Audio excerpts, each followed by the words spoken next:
Okay, so once saved, always saved, and eternal security this is one of the verses they use to prove their point.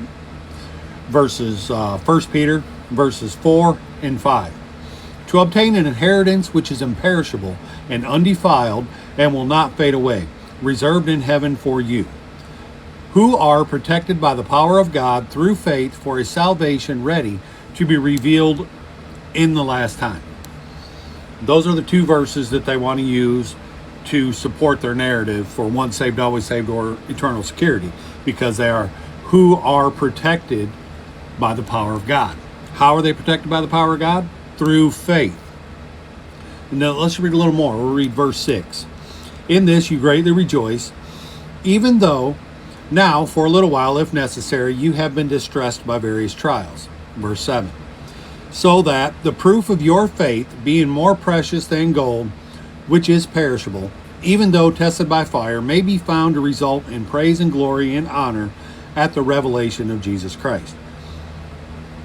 So that the proof of your faith, being more precious than gold, which is perishable, okay, even though tested by fire, may be found to result in praise and glory and honor at the revelation of Jesus Christ. Proof of your faith. Verse 8. And though you have not seen him, you love him.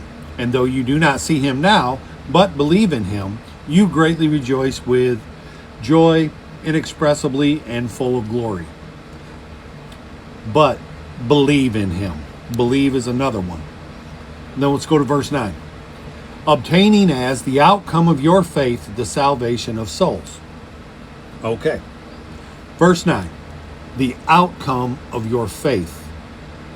So if we go back through here, verses 4 and 5, I don't see how that's eternal security or once saved, always saved, when even in verse 5, it says, who are protected by the power of God through faith. Then you go down to verse 7, proof of your faith. Then you go to verse 8, believe in him.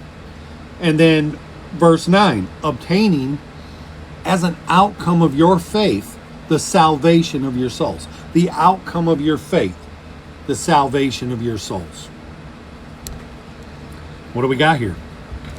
We got two verses taken out of context because they don't fit what the rest of the passage says. These are just two verses, which I call verse theology, where you pick and choose verses you want, manipulate them to fit your narrative, and then you try to make your point and make people believe what the two verses say. Like the 12 apostles, the 12 apostles, all in one accord. Oh, guess what? There's proof right there that they drove a car back in the day. All 12 were in one accord, a Honda Accord. Wow. See what you do with verse theology? This is saying, through faith, proof of your faith, believe in him, and the outcome of your faith, the salvation of your souls. I don't see eternal security, and I don't see once saved, always saved anywhere there. See, too many times Christians want to westernize what the scripture says and take it away from the culture. But what we got here is too many Christians are wanting just the ceremony and not the marriage. Salvation is a marriage. It's a lifetime commitment. It's not like taking a test. It's not like taking an exam where you get a degree or a license and then you're good to go, live your life the rest of you however you want. Salvation is a marriage. It's a lifetime commitment to Jesus Christ. Well, I'm going to say that those two verses don't do anything to support their narrative. I'm going to say that by reading through a little bit more, even verse 5 totally debunks it. So, until next time, this is Hammering the Word.